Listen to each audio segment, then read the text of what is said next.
Jadi artinya menghajikan ini namanya membadalkan, membadal hajikan, menghajikan orang tua, membadalkan orang tua. Jadi menghajikan orang tua ini dua sebabnya. Pertama, dia meninggal dunia. Kemudian yang kedua, sakit yang tidak lagi diharapkan bisa sembuh. Masih hidup boleh dibadal hajikan, tapi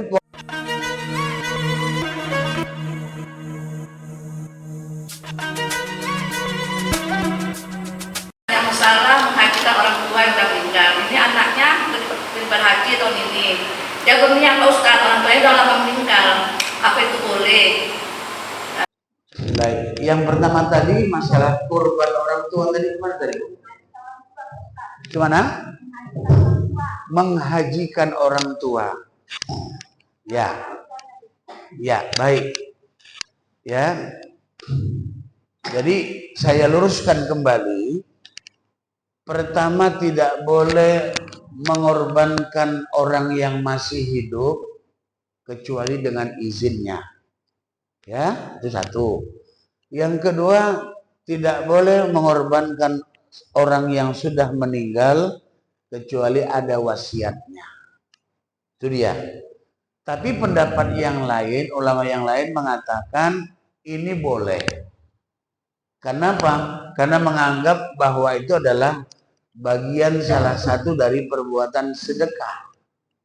Jadi sedekah itu baik untuk si mayit. Baik itu untuk orang yang sudah meninggal dunia.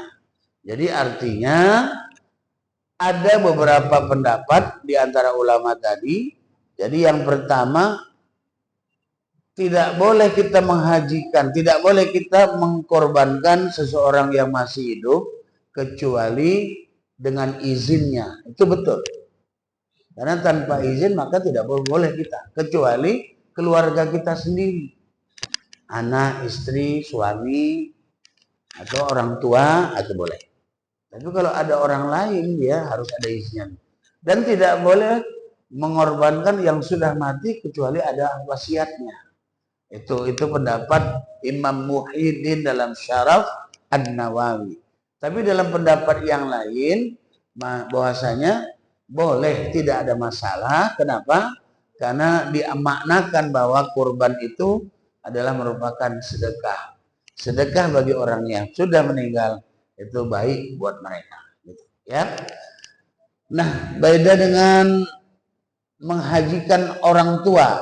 Ini menghajikan orang tua.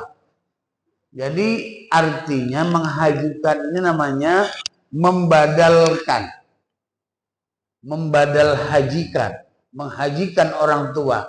Membadalkan orang tua. Jadi menghajikan orang tua ini dua sebabnya. Pertama, dia meninggal dunia.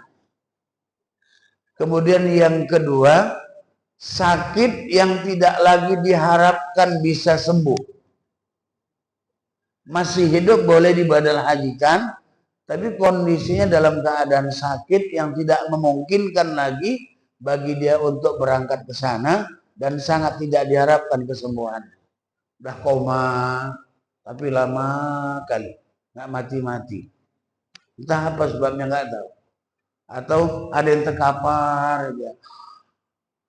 Kayak penyanyi Lilis Karlina itu, udah tunggal tulang sama kulit, nggak juga mati-mati. Rupanya nggak tahu juga entah dosanya waktu menyanyi itu meliuk-liuk atau juga kurus ini habis sudah, tapi nggak mati juga. Nah kalau yang seperti ini itu boleh untuk dibadal hajikan. Oleh siapa? Oleh anaknya, oleh keluarganya, oleh orang lain, itu boleh. Nah, syaratnya apa? Orang yang menghajikan itu harus sudah haji. Orang yang mengerjakan badal hajinya itu harus sudah haji. Contohnya, ibu punya anak, anaknya belum haji, nggak bisa menghajikan emaknya, membadal hajikannya. Tapi dicarilah siapa yang udah pernah haji yang berangkat tahun ini. Tolong ya Pak, titip. Ini badal haji orang tua saya. Namanya ini, binnya ini. Maka haji itu hanya satu untuk satu. Tidak boleh satu orang untuk dua orang. Satu mengerjakan hanya untuk satu. Dan bagi yang mengerjakan dia nggak mendapatkan pahala hajinya karena semuanya sudah dihadiahkan kepada orang yang dihajikan tadi. Jadi dengan catatan menghajikan orang tua boleh. Ya, menghajikan orang tua boleh. Karena itu adalah salah satu bagian daripada perbuatan baik. Birrul walidain, berbuat baik kepada orang tua dengan cara apa? Dengan menghajikannya. Dengan cara apa? Berkorban untuk dia. Sebenarnya pun nggak usah berkorban, kasih aja duit sama dia. Nah, mak, duit mak korban ya mak. Itu juga lebih bagus.